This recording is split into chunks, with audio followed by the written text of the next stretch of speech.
Kinababahala ngayon ng ating mga kababayan ang planong pagpapa-impeach o pagpapatalsik sa pwesto kay Vice President Sara Duterte. Giit ng nakararami, baka raw kasi pagmulan pa ito ng gulo kung itutuloy ang pagpapatalsik sa pangalawang Pangulo. Narito ang balita ni Prince Tripoli. Tatlong impeachment complaints na ngayon ang pormal na inihain sa Kamara na layong patalsikin sa pwesto si Vice President Sara Duterte. Ang naturang mga reklamo may kinalaman sa aligasyon ng umano'y maling paggamit sa confidential funds ng Office of the Vice President. Dahil dito, pwede na raw itong maitransmit sa Office of the House Speaker. May 10 araw naman ang naturang tanggapan para maisama ito sa Order of Business ng plenaryo. Pero kung ang taong bayan ang tatanungin, kung pabor ba sila sa pagpapatalsik sa Vice Presidente? May due process tayo eh. Depende. Depende kung talagang totoo, bakit hindi? Kung hindi totoo, hindi pwede. Depende po. Oh, bakit? Depende po kung maganda or maayos. Kung maganda po yung ginagawa niya, kung natutulungan lang po yung mamamayan, ba't niyo po siya alisin? Pero kung hindi naman po, kung mas na paano po yung Pilipinas, hindi alisin na po. Bakit hindi? Kung hindi, kung totoo naman, bakit hindi pwedeng impeach? Kung hindi totoo, hindi na impeach. Ganun lang.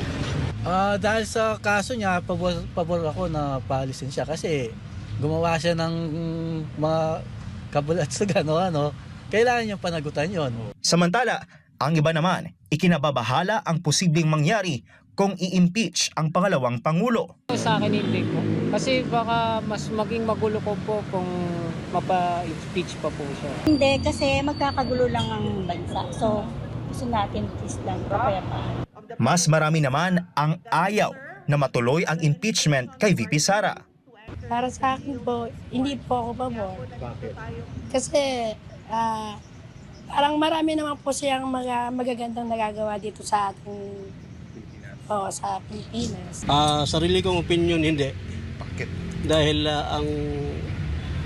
ang impeachment laban kay Vice Presidente ay sarili kong opinion ay political. Alam naman natin, di ba? Hindi obvious na yun eh. So, disagree ako sa impeachment na yan. Hindi ho. Bakit? Kasi malaking tulong din si Sara eh, sa ating bansa eh. Dahil kung hindi kay Sara, palagay ko, hindi mo naman mananalo si Marcos eh.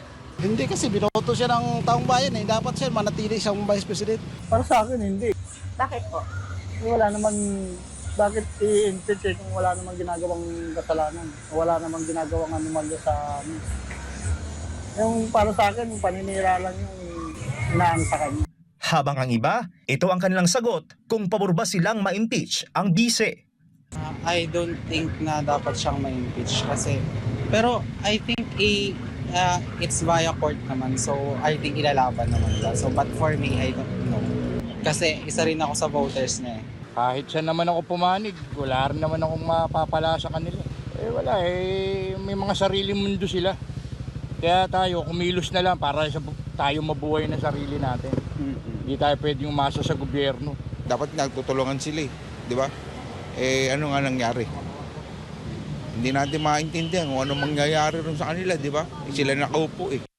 Matatandaan naman na una nang sinabi ni VP Sara Duterte na handa itong harapin ang impeachment complaint na inihain laban sa kanya. Kung ang pulso ng bayan ang pagbabasihan, mas gusto nilang manatili sa pwesto si VP Sara at may pagpatuloy niya ng maayos ang kanyang mandato bilang pangalawang Pangulo ng bansa. Layo ng survey na ito na alamin ang tunay na saloobin ng mamamayan at sa pamamagitan ng makatotohanang pag-iikot at pagtatanong sa mga ordinaryong Pilipino ay nalalaman at naipapaalam din sa lahat ang totoong damdamin ng publiko sa lagay ng politika sa bansa. Ito si Prince Tripoli, ang inyong citizen correspondent para sa Diyos at sa Pilipinas nating mahal.